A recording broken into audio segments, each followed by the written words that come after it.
Hey everybody, this is Steven with Tiny Orange TV. You can find me live streaming on twitch.tv/tinyorangetv.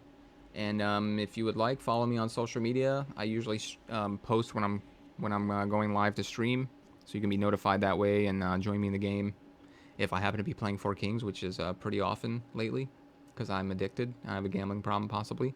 But yeah, you can check me out there. We can play this game together, play some craps. Hopefully, if you haven't watched the other videos that preceded this one, I would advise you to do that.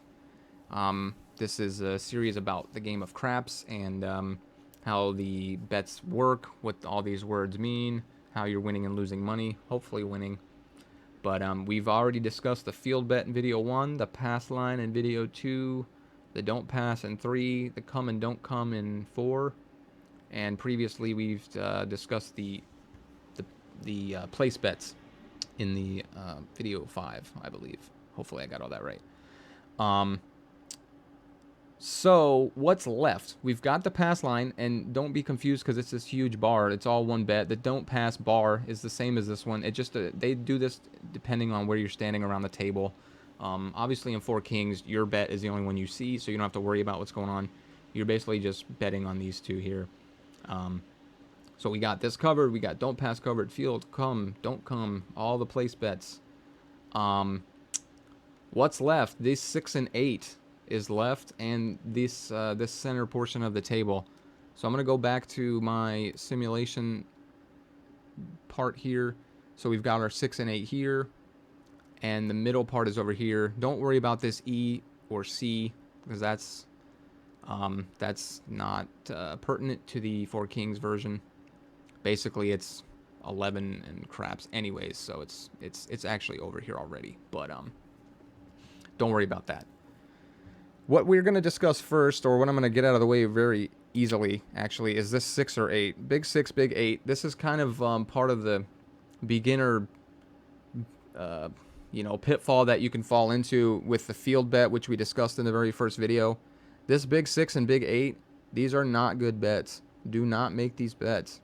See, right now, this game is nice because it tells you can't bet these on the come out. So basically what these bets are, let me get a point established here.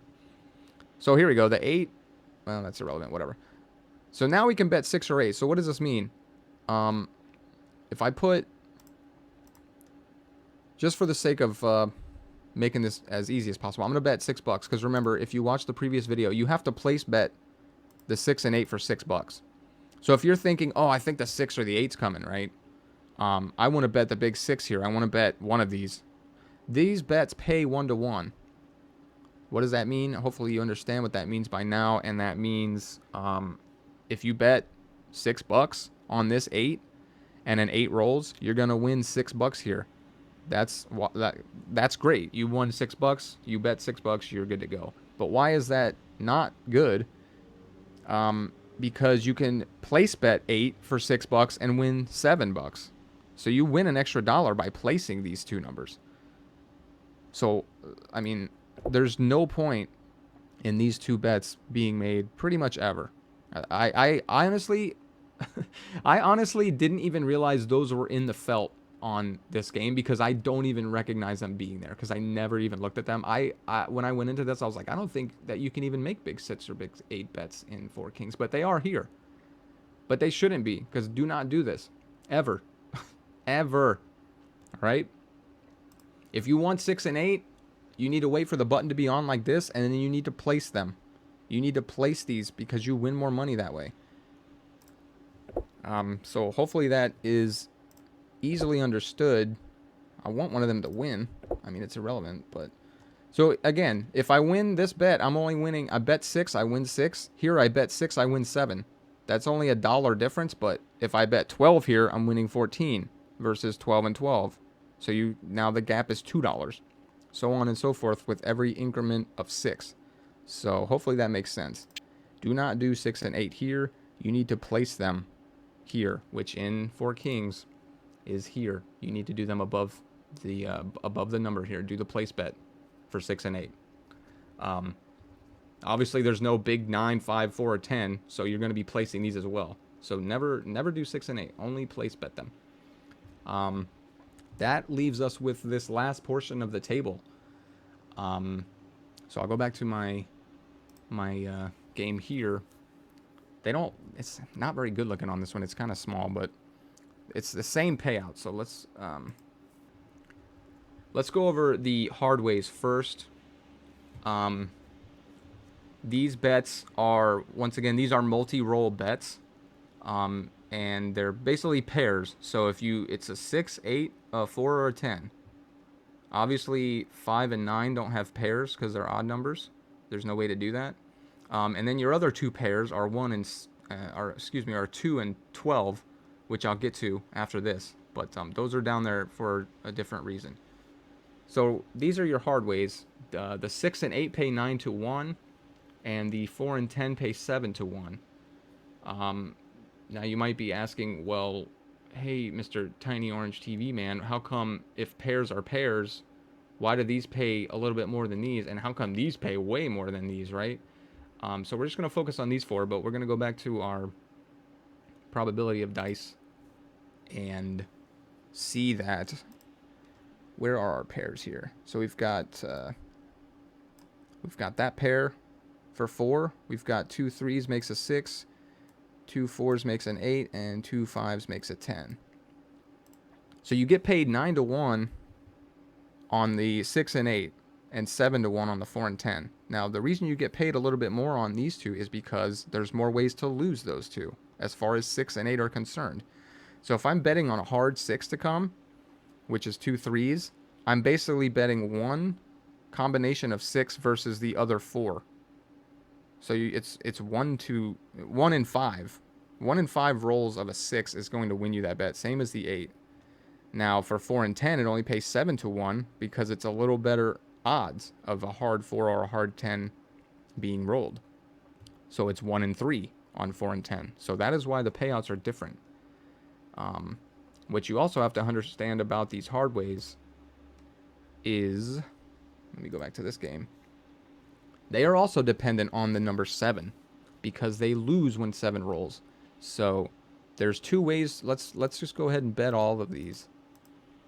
We've got a hard 10, hard 8, hard 6, hard 4. We've got all of these covered. There's one way to win each of these, and you have to roll what it says on the table. So that's super easy to understand. If I roll a pair of 3s, I win hard 6. If a 6 comes another way, I lose that. So if I roll, once again, going back to, these. If I roll this pair, I win. I'm going to get paid 9 to 1. It's going to be awesome. We're all going to high-five each other. If I roll a 6 by either of these other two, either these two or these two, I'm going to lose that bet. Also, what's going to lose a Hardway bet is all of these. Any 7. So there's your probability in a visual representation here. I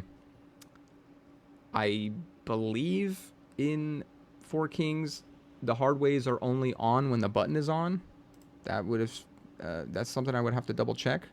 So again, these are only working when this button is on, I think, in 4 Kings. I'm not 100% sure on that. I think the next video I might actually go into 4 Kings and play craps and figure all that out, which is probably something I should have done beforehand, but I'm just not that prepared. So deal with it. But so let's go ahead and roll these and see what happens. So when 9 rolls, which has nothing to do with Hardways, so no 6, 8, 10, 4 rolled, and 7 didn't roll. So these are all standing still, because these are multi-roll bets. These will only resolve when a 7 rolls or one of these numbers rolls.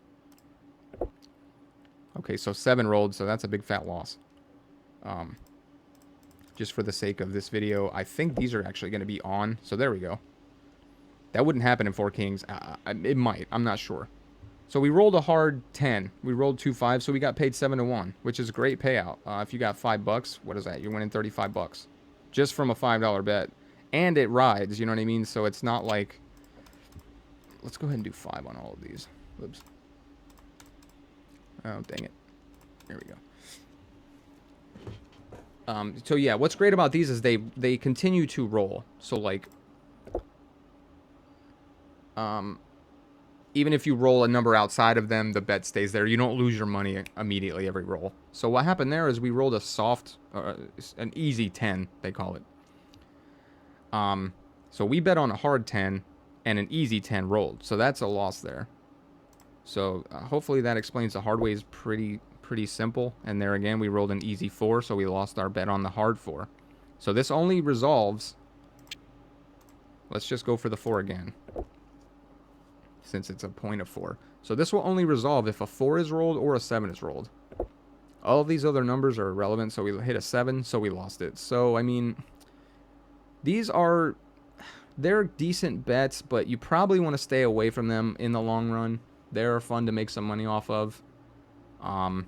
But there again, I mean, I just showed you visually the probability of hitting. Let's say if you're looking for a hard 6, this is what it looks like. You're betting on one combination out of all of these other ones to win that bet. So again, it's not a very likely bet to win, but it does happen, and I've made money off of it. And once again, it's super fun. And then, you know, if you're betting, that's what the 6 and 8 would look like. The hard 4 or 10 would look like that. That's your win. Whoops. Keep doing that. I don't know how to use MS Paint, is essentially what's happening here. So there's your wins and losses, and then once again, all the 7s. So that's what your hard 4 or hard 10 looks like. 1 win. What's this? 6 and 8 losses, right? Yeah. So you're 1 versus 8. That's kind of how that one looks visually. But the hard ways are fun, and like I said, that those hard ways will ride until they're resolved. Now, the other portion of the table, which here we go. So that's why these are in white too. They're separated. These are hard ways. There's only 4 of them. Down here, you've got this little bit of a mess going on. I'm only going to focus on the yellow parts, and don't worry about the word horn bet, because this doesn't even work in 4 Kings, which I wish it did, but the horn bet is basically betting all 4 of these at once. That's what the horn bet is. You can do it in 4 Kings, but you can't just click on horn bet and then bet your money that way. You have to physically do every single bet, 1, 2, 3, 4, if you want to do every one of these. So we've got our pairs of 2 and 12 pay 30 to 1, which is amazing. And then 3 and 11 pay 15 to 1, so they're half as amazing. Why do they pay out so high versus these hard ways? Well, these 4 bets are 1 roll bets. So let's go back to our game. Let's go ahead and bet these original 4 hard ways, the 4, 6, 8, and 10, and then let's go ahead and bet these 4 hard ways, or they're not really hard ways, the horn bet, if you will. Now what's going to happen is the yellow 4 on the layout here are going to be resolved every single roll, kind of like the field bet. Every roll, these either win or lose. So hopefully that makes sense.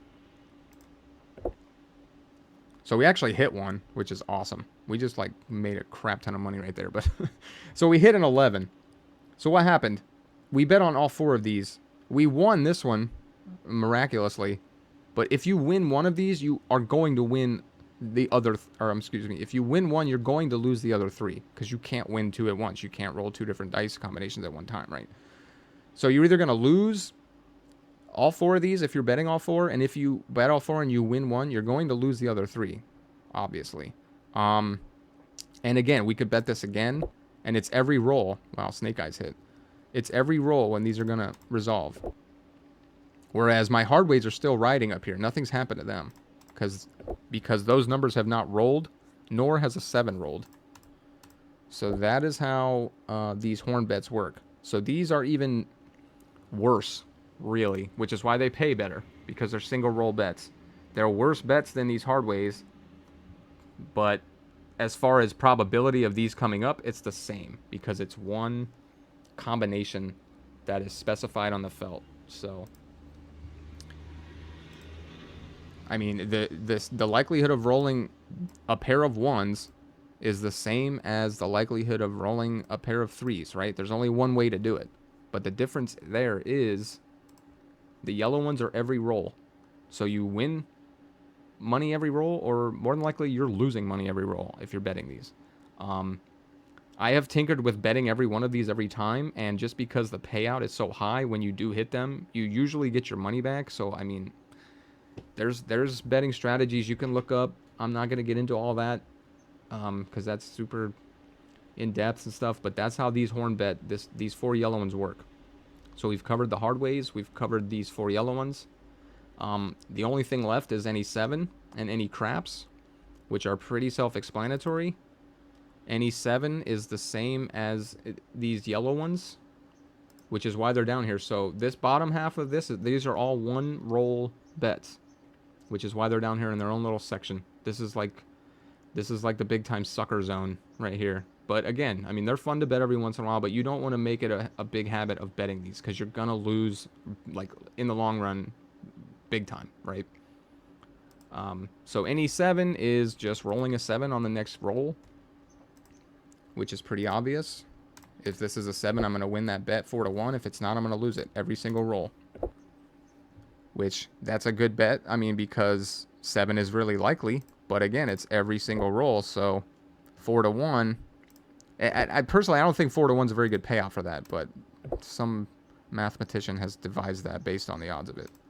Which I haven't hit it once. So there you go. I hit 1. But how many times did I lose it? So I won 4-1. I won $20 to my 5, but how much did I lose just trying to bet it? You know what I mean? So that's not a very good bet. I mean, if you have a really strong feeling that a 7's coming, I'll throw some money on that every once in a while. It's not very likely for me to do it. Any craps, I never bet. It's just 2, 3, or 12, I believe. And it's the same as 7. It's a one-time roll, so you have to win it on the roll that you bet it on. And it's a, you know, again, it's even less likely than a 7 because it's only a handful of dice combinations for any craps. So I would stay away from any craps. I never bet that one. So I don't know. I'd stay away from 7 as well. It's not a very good payout. I mean, if you have a hunch, maybe go with it, but again, in the long term, you're probably going to lose money on that. So that should cover all of these bets. So hopefully you guys understand craps now pretty well, and hopefully you are feeling a little more confident with what's happening. The game in Four Kings is pretty slow paced, so it's pretty easy to follow, and it's easy because you're only seeing your own bets on the felt. Whereas if you were playing a real craps game, like in a casino, there would be chips all over the place because there would be other people's bets and there'd be all kinds of stuff going on. You don't have to worry about any of that, luckily. So it should be pretty straightforward for you. So that's going to wrap up this. I'm going to make one more video just about betting strategy. Just one that I want to share in particular, I think, to try and show you how you can hedge bets and, you know, just some strategies that you might find useful to tinker with in the game of craps. So once again, you can follow me on Twitch at twitch.tv/TinyOrangeTV, or follow me on social media. I'll see you guys online. Find me in the game, Tiny Orange TV. Hit me up as a friend. I'll add you. I accept all friends.